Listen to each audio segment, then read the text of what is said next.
누가복음 22장 24절에서 38절입니다. 또 그들 사이에 그중 누가 크냐 하는 다툼이 난지라. 예수께서 이르시되 이방인의 임금들은 그들을 주관하며 그 집권자들은 은인이라 칭함을 받으나 너희는 그렇지 않을지니 너희 중에 큰 자는 젊은 자와 같고 다스리는 자가 섬기는 자와 같을지니라. 앉아서 먹는 자가 크냐 섬기는 자가 크냐. 앉아서 먹는 자가 아니냐. 그러나 나는 섬기는 자로 너희 중에 있노라. 너희는 나의 모든 시험 중에 항상 나와 함께한 자들인즉 내 아버지께서 나라를 내게 맡기신 것 같이 나도 너희에게 맡겨 너희로 내 나라에 있어 내 상에서 먹고 마시며 또는 보좌에 앉아 이스라엘 12지파를 다스리게 하려 하노라. 시몬아 시몬아 보라 사탄이 너희를 밀가부르듯 하려고 요구하였으나 그러나 내가 너를 위하여 내 믿음이 떨어지지 않기를 기도하였노니 너는 돌이킨 후에 내 형제를 굳게 하라.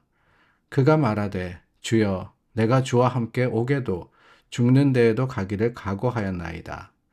이르시되 베드로야 내가 네게 말하노니 오늘 닭 울기 전에 내가 3번 나를 모른다고 부인하리라 하시니라. 그들에게 이르시되 내가 너희를 전대와 배낭과 신발도 없이 보내었을 때에 부족한 것이 있더냐. 이르되 없었나이다. 이르시되 이제는 전대에 있는 자는 가질 것이요 배낭도 그리하고 검 없는 자는 겉옷을 팔아 살지어다. 내가 너희에게 말하노니 기록된 바 그는 불법자의 동류로 여김을 받았다 한 말이 내게 이루어져야 하리니 내게 관한 일이 이루어져 감이니라. 그들이 여짜오되 주여 보소서 여기 검 둘이 있나이다. 대답하시되 족하다 하시니라. 예수님은 공생애 중에 참 기가 막힌 일을 많이 당하셨습니다. 성령님과 더불어 귀신을 쫓아냈을 때 바리새인들이 귀신의 왕의 힘을 얻어서 이 일을 한다라고 비난했죠. 얼마나 기가 막혔겠습니까? 뿐만 아니라 또 여러 일들을 행하실 때 그것을 오해하고 신성모독이다라고 한 많은 사람들도 있었습니다. 그런데 여러분, 이들은 어떻게 보면은 예수님을 모르는 사람들이었으니까 그러려니 할 수도 있습니다. 그런데 오늘 본문을 보면은 예수님과 함께 3년간이나 함께 자고 먹고 배웠던 제자들이 기가 막힌 행동을 합니다. 본문이 어떤 장면이냐? 예수님께서 최후의 만찬을 나누고 계시는 그런 장면입니다. 떡을 떼어 주시면서 이것은 너희를 위하는 내 몸이라고 하셨고 또한 잔을 주시면서 이 잔은 내 피로 세우는 새 언약이니 이것을 행하여 나를 기념하라라고 하셨습니다. 피와 몸, 그 상징으로서 예수님은 십자가를 지시고 죽으실 것을 제자들에게 선포하신 겁니다. 그런데 그 장면에서 제자들이 한 일이 뭐냐? 누가 더 크냐고 싸운 겁니다. 예수님께서는 그동안 수도 없이 가르치셨죠. 서로 섬기라라고 하셨고 높아지는 자는 낮아진다. 나는 섬기러 왔다. 낮아지는 것이 진정한 섬김이고 또한 그것이 높아지는 거다라고 했습니다. 그리고 방금 전에 나는 너희를 위해서 목숨을 버린다라고 하셨는데 제자들이 서로 높다. 내가 더 높다. 네가 더 높다. 다투고 있는 겁니다. 아니 행악자들의 그 악한 모습이라 그러면은 예수님께서 불쌍히 여기실 만도 합니다. 그런데 제자들 아닙니까? 예수님으로부터 사랑에 대해서 배우고 사랑을 보았고 또한 그 사랑이 무엇인지를 알았던 제자들입니다. 그런데 그럼에도 불구하고 이렇게 다투는 모습을 보셨을 때 예수님이 얼마나 실망하셨겠어요. 그런데 여기에 중요한 교훈이 있습니다. 예수님이 기가 막혀 하시면서 내가 3년 동안 헛수고했구나 포기하신 것이 아니라 오히려 이들을 더욱더 이끌어 주심으로써 위대한 사도가 되게 하신 겁니다. 그 모습을 저희가 살펴보았는데 여기서 두 가지의 교훈을 얻을 수 있을 것 같습니다. 하나는 이 제자들의 모습을 보면서 우리의 모습을 보는 것 같다라는 사실입니다. 여전히 높아지려고 하는 모습. 아니, 어쩌면은 그 높아지려고 하는 마음이야말로 인간의 가장 약한 모습이 아닌가. 그래서 사탄이 유혹하기 가장 쉬운 부분이 아닌가라는 사실입니다. 사탄이 하와를 유혹할 때도 어떻게 했습니까? 하나님처럼 될 거다라고 하지 않았습니까?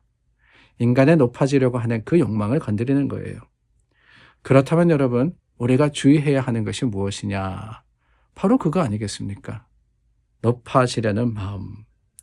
이것이 죄의 함정에 빠질 수 있는 가장 위험한 사실이다라는 것을 기억하고 우리는 항상 경계해야 합니다. 이게 사실 굉장히 어려워요. 제자들 어떤 사람들입니까? 돈에 대한 욕심을 이겨낸 사람들이잖아요. 모든 것을 버리고 예수님을 따랐던 사람들입니다. 그런데 마지막에 가서 여전히 다투고 있는 모습, 그 모습, 그게 어쩌면은 교회 안에 가장 위험한 일이 아닐까요? 교회 안에도 그럴 때가 많이 있습니다. 목사들도 부끄럽지만 그럴 때가 있어요. 서로 장이 되려고 어떤 모임에, 어떤 회에 장이 되려고 참 아둥바둥하는 모습을 보면서 과연 저게 주님이 기뻐하시는 일일까? 물론 의도는 좋겠죠. 내가 더 좋은 일, 더 많은 일을 하겠다라고 하는 그 마음은 이해가 되지만 과연 주님이 원하시는 모습일까라는 것은 우리가 다시 한번 돌아볼 수밖에 없습니다. 주님은 낮아지는 자를 찾는다라고 하셨습니다. 주님이 낮은 곳에 오셨기 때문에 말입니다. 이 사실을 기억하는 우리가 되기를 바랍니다. 우리가 두 번째로 배울 수 있는 것은 제자들이 예수님의 가르침을 받고도 변하지 않는 모습, 그 모습을 우리는 경계해야 됩니다. 예수님께 배운 것이 많지 않습니까? 근데 그것을 실천하지 않았다라고 하는 거예요. 배운 것과 행하는 것, 그 사이에 괴리가 있었습니다. 우리가 경계해야 하는 것은 바로 그겁니다. 예수님이 우리에게 주신 말씀, 우리가 이렇게 매일같이 나누고 있는 성경, 그 말씀을 알지만은 행하지 않는다면은 결국 우리는 유혹에 빠질 수밖에 없고 세상의 논리를 가지고 신앙생활을 하게 되는 겁니다. 우리는 세상과 구별된 사람 아닙니까? 그렇다면 세상과 다른 모습으로 살아가야 하는데 그 힘과 능력이 어디 있느냐? 배우고 아는 것을 실천하는 데 있더라라고 하는 거예요. 물론 어렵습니다. 힘듭니다. 주님의 길을 간다는 것, 마지막까지 주님을 따른다는 것, 참 노력이 많이 필요한 것이지만 우리가 기억하기를 원합니다. 노력한다고 되는 것은 아니에요. 우리 힘으로 낮아지려고 본성과 거스르는 것이기 때문에 어지간해서는 할 수가 없습니다. 그렇다면 어떻게 하느냐? 성령의 힘을 의지하는 거죠.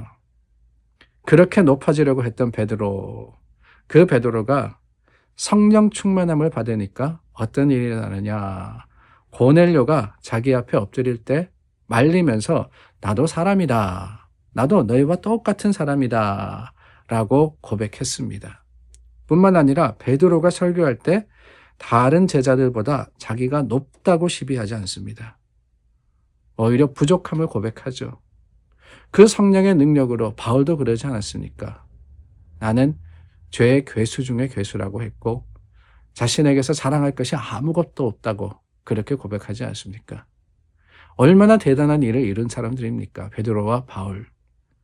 그러나 성령의 능력이 그들에게 임할 때 낮아질 수 있는 힘과 그 주님의 말씀의 행위가, 그 모습이 드러났다라는 것을 우리가 기억하건대 더욱 낮아지기를 애쓰는 사람들이 될 수 있기를 주님의 이름으로 축원합니다. 기도하겠습니다. 참 좋으신 하나님, 하나님의 거룩하심을 우리가 기억하며 주님의 모습을 닮은 삶을 살기를 작심합니다. 우리 연약하나 부족하나 우리 마음이 항상 흔들리나 주님께서 성령으로 붙잡아 주시고 그 성령의 충만함으로 우리를 채워주시옵소서. 예수님의 이름으로 기도드립니다. 아멘. 사순절의 마지막 주간은 고난 주간입니다. 이 한 주 동안 우리가 더욱 주님을 붙들고 주님을 가까이 하는 믿음의 결단과 또한 아름다운 고백이 있기를 예수님의 이름으로 축원합니다.